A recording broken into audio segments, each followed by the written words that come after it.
Hi, Danny. My name is Ellen. I will be correcting these essays for you. Let's take a look straight away, see what you did here. The first one is about schools and if they should be more entertaining. Let's see what you wrote.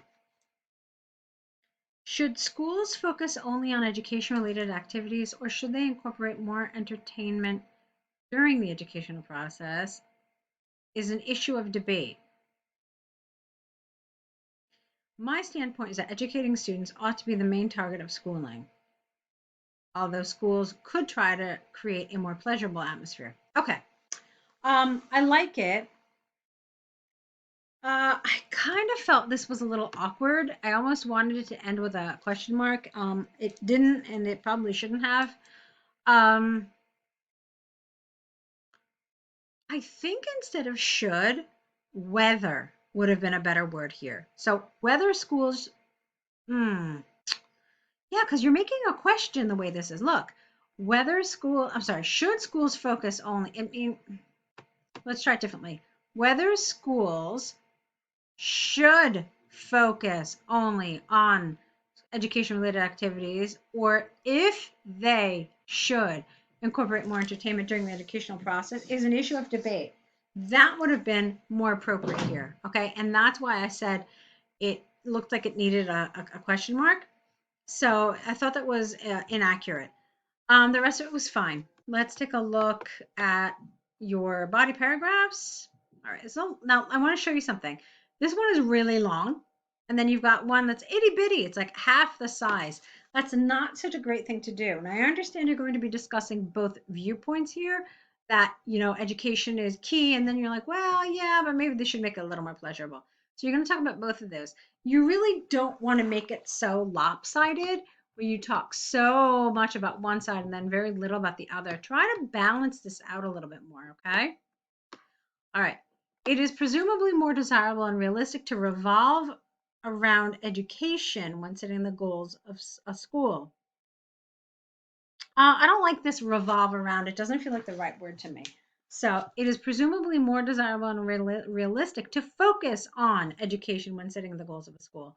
This is largely because children, get rid of that, are sent to schools by their parents to acquire knowledge after they have entered their study age. All right, we don't really say that, their study age, after they have become school age. That's more accurate. Under this approach, pupils, therefore, are more likely to be well prepared to pass exams and further their study in the higher education system. For example, in China, several years ago, there was a time when the concept of quality education was popular and students were eased their learning burden as more focus was put on extracurricular activities. I don't really like this. Let me explain to you what I mean. It's just awkward again. Students, no, you don't mean we're eased their learning burden. That's where it's wrong. So students, what do you want to say here? Students,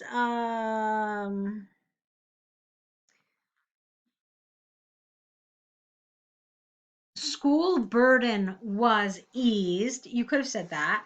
So school students with the S apostrophe. Burden, don't even have to say school. Burden was eased as more focus was put on extracurricular activities. Okay. However, it attracted firm criticism and was abandoned after many students performed poorly in the college entrance exam. What is more, on the management level, organizing an educational institution under the education-oriented objective also is also made easier and measurable when compared with merely making students happier, considering that there are some tangible indicators such as the grade of students, the graduation rate, to be used to quantify and evaluate. I don't know what's going on with your grammar here. Let's try it again.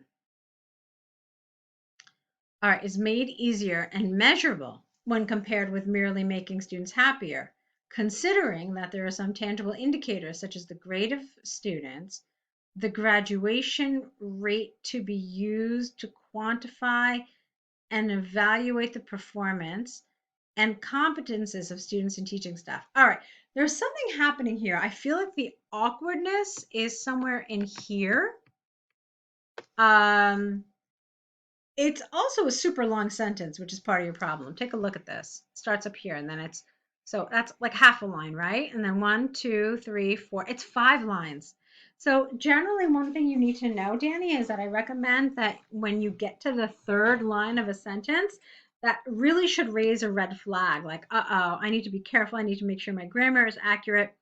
And if I think there's any chance that it might not be, I really need to shorten this sentence because I may run into problems. Okay. So a sentence that is 5 lines long, like this is, it's just too long. You're bound to make a mistake. And even if you don't make a mistake, it's going to be so long, it's going to be difficult for the examiner to read. Okay. On the other hand, combing some entertaining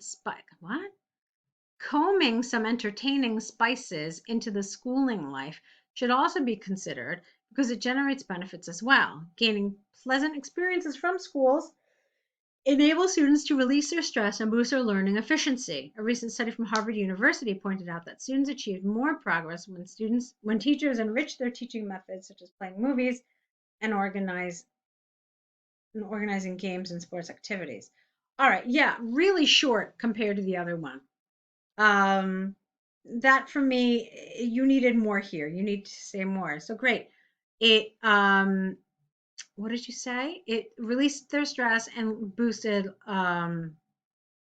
learning efficiency. Okay, fine. So you talked about then your example talked about that they achieved more progress. What else could you have said? You could have also said that the same study also found that students were happier as a result of this curriculum, which led to less truancy and higher graduation rates. Therefore, it is clear that providing fun activities in school has a better effect on both learning outcomes as well as student mental health. Okay, so do you see how I really enriched it with just a few sentences? So that's one thing I think you could have done here. Okay. Let me take a look at one other thing. I don't think you mean comb. I think you mean maybe, I don't know what you mean, but this is an expression that I'm familiar with. I mean, maybe it exists, but I certainly have never heard about it. Combing some entertaining spices. I don't know. It sounded kind of strange. Again, I'm not going to tell you that I know every single expression in the English language. I mean, I know a few, but anyway, it sounded a little strange to me. I'm wondering if you could have used something maybe a little more academic sounding. All right, perhaps this is an idiom, but perhaps not. So just double check it and instead stick to more formal language. Okay. All right. So let's see. Stakeholders, including students and their parents, would benefit more in an education-oriented school, although constructing a lively study environment does not necessarily contradict. What? Hold on. Stakeholders, including students and their parents, would benefit more in an education-oriented school.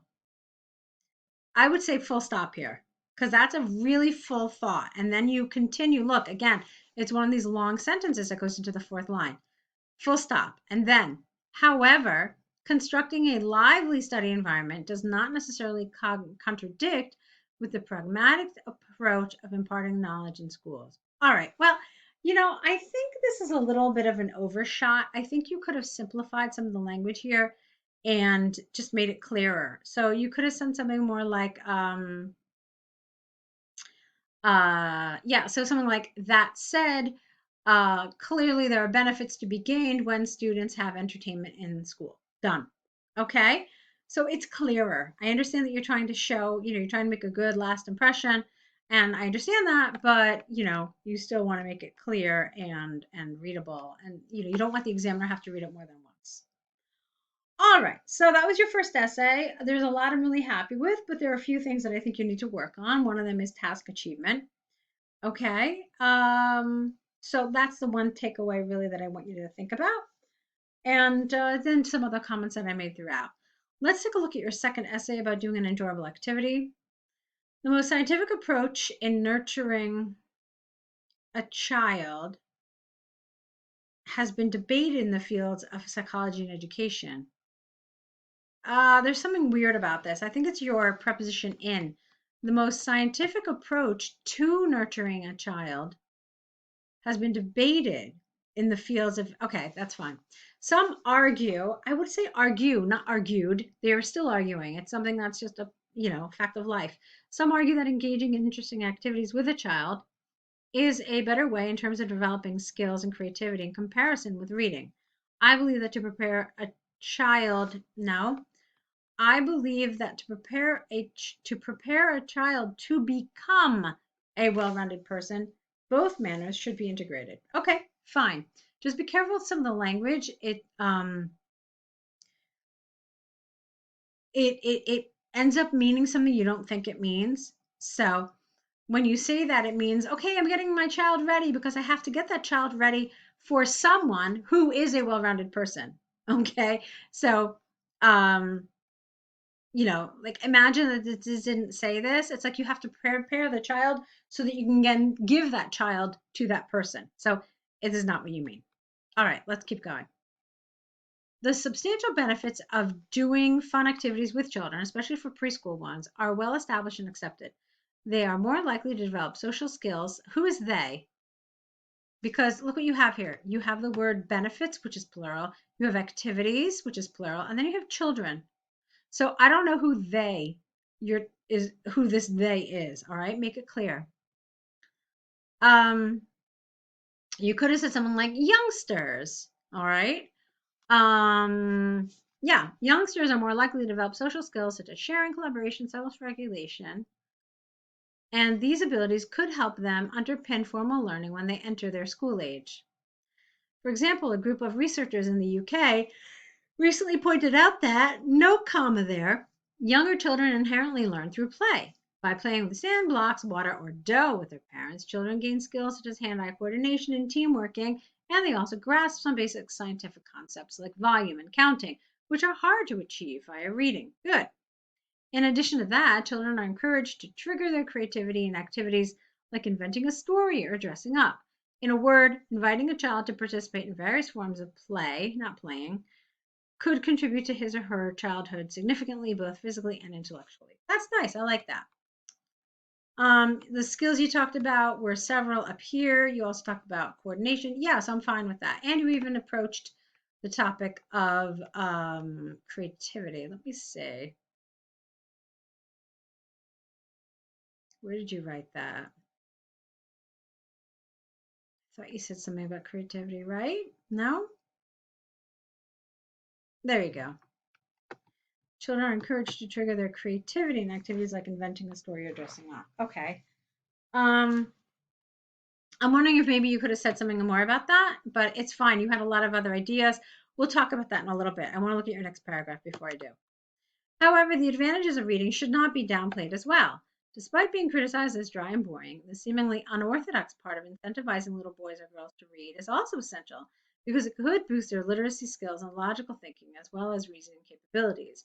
Particularly in the information age, when young people are digital natives, those who are comfortably consuming instant and fragmented online messages and texts, the high quality reading experience in their childhood might arm them with competitive advantages and lay a foundation for lifelong reading.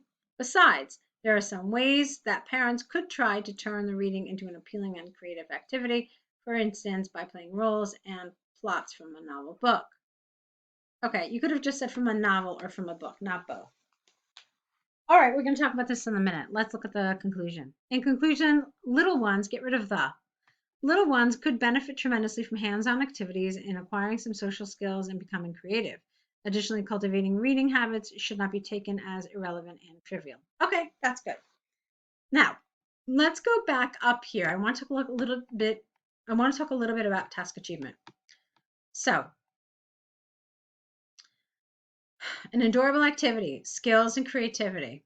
Okay, let's see what you talked about in this paragraph. You talked about skills, sharing, collaboration, self-regulation.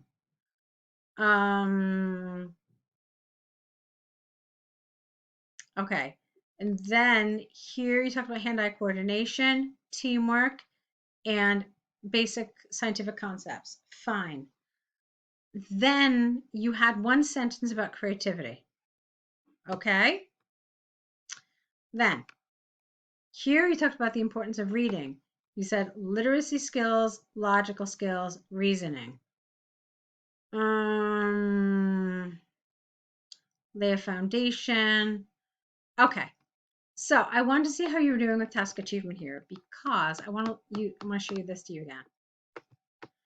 So there's really a lot to unpack here. There's a lot of different things they want you to talk about.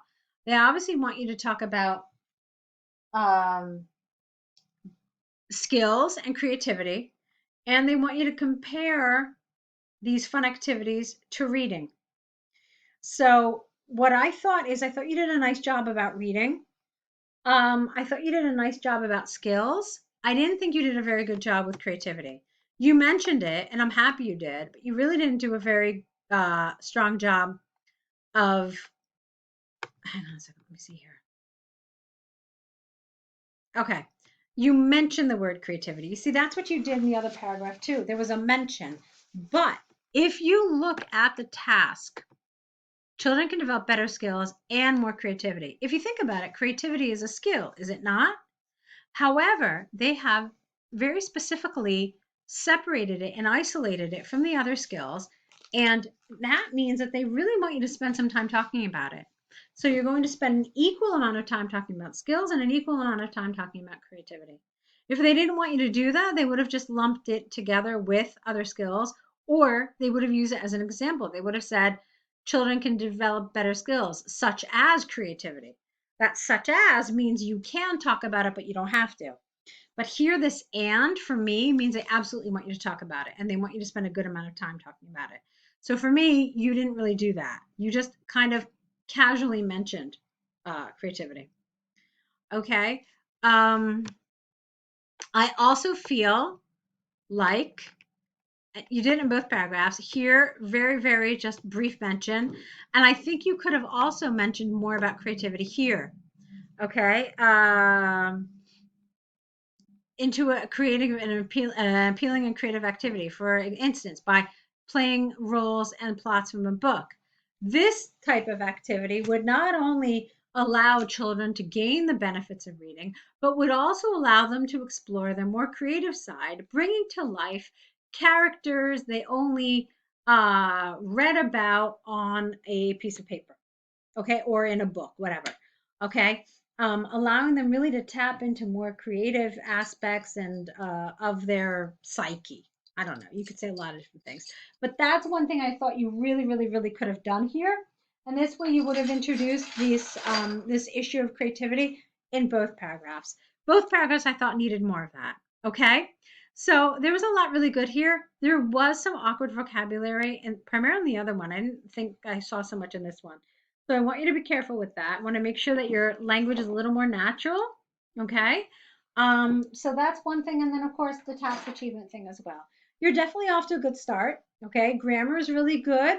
So that's a great place to be. And we just have to kind of pull everything together in the next few sets we're going to do together. Okay. So go ahead, start your error correction list, correct these essays, and let's see another set of essays from you. Okay. Good luck.